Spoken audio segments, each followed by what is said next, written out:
So this is a beam emitter, and it's one of the most iconic structures in all of Halo Combat Evolved. And if you can somehow get to the top of it, you can actually control time. So, can we do it? Let's give it a shot! So getting to the top of this beam emitter is extremely simple and straightforward. Because this is right at the beginning of the mission Halo, there isn't much to the setup. There's really only one way you can get up there, and that's with the only launching tool available, which is the Warthog that Foehammer drops off before you go to the cave where Cortana says, "This cave is not a natural formation." Now that cave also serves a different purpose. There's an infinite checkpoint in it, and if you walk back and forth in the first hallway, you can activate this. So we have the Warthog, we have the checkpoint. The destination is right at the beginning of the mission, and to make things more interesting, I was going to try to speedrun this trick and get it done as fast as I possibly could. Really? Really? Yeah. Hey, the bridge is the other way, dummy. Yeah, well, I'm not looking for the bridge. My target is here. Dude. Yeah, you don't have the boom skull now. You can't even... Oh, easy. Wow, really? Easy. Dude, this is for energy shield depletion, man, not for killing. Stop. You stop first, bro.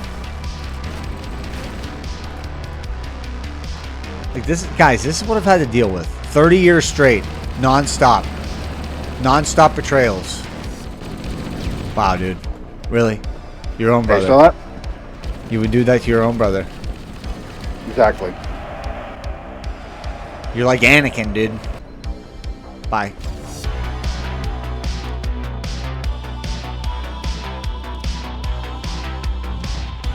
Dude, I just killed Johnson.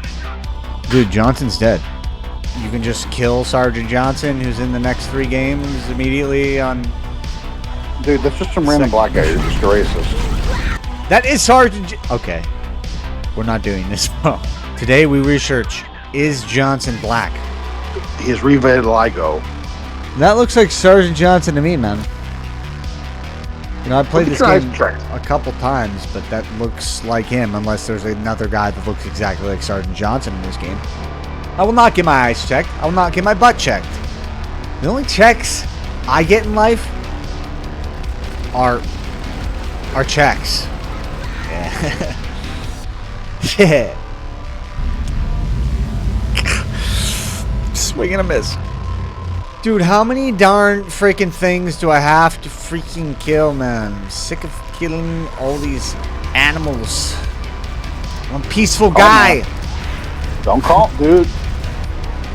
Dude, this is going to be posted on the July 4th, 250. Happy 4th of July. Happy 200 and something year of America. Okay, so enough with the yap sesh. The longest part of this speedrun is waiting for the waves of spirits to come in. I swear, this always feels like it takes 5 minutes, but while we wait for this pelican to come in and officially drop off our launching tool, I'm going to explain to you what I plan to do. Now, if you've watched the last couple of Halo Combat Evolved videos, I use a Warthog launching technique where you basically jump off the passenger seat while a grenade pile is exploding beneath you. And if you jump backwards and flip the Warthog, you can get pretty insane distance. But what I found was the distance on this wasn't that consistent, and it took me forever to try to get to a specific spot. So for this speedrun, I was going to try out a different method. My plan was to set up a grenade pile using the Warthog. If one player hits another player in the back just outside of one of the rubber wheels, the grenades will eject and hit the rubber and not spread all wildly. We need a tight-ish pile, but once I got this pile set up, my plan was to park the Warthog so that the pile was directly in the middle of it. And if I lined it up just outside the back of the front tires, well, my thought was I could throw a trigger grenade behind the back bumper of the Warthog, and then if I got in the turret just as this was exploding, maybe I could just fling way up in the air. Now, in order to save even more time, I just parked this on a flat-ish area by the tower that was just a simple patch of grass.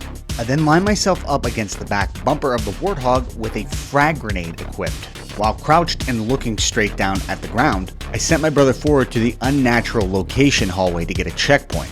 And as for the speed run of the tricking, we were officially at 14 minutes and 21 seconds when we first got this checkpoint. But now starts the real speed run. Covenant Battle Network. There you go. Checkpoint done.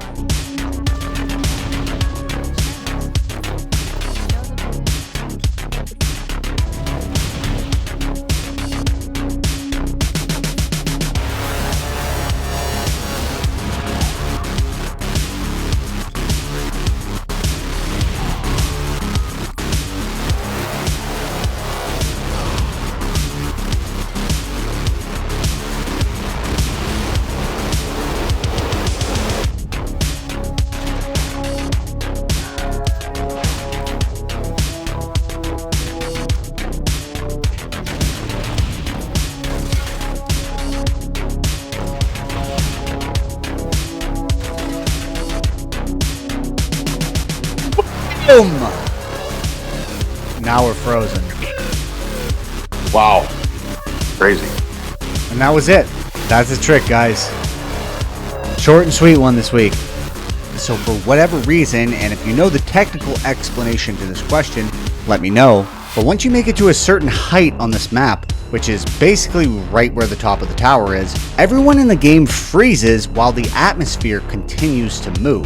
What I mean by this is, obviously, the beam emitter still shoots beams, even though everyone in the game is frozen. Now, I don't know why exactly Bungie installed this feature, what it's called, or even if it's common, but this might be one of the quickest tricks I've ever done.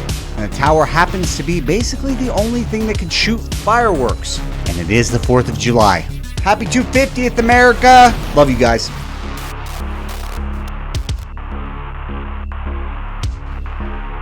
Easy! Okay, I explored every part of this tower. This might be the quickest speed run I've ever had in my entire life. See, now I'm frozen. You did it, dude. Perfect. So would you like to talk about Netanyahu and how we can donate to him?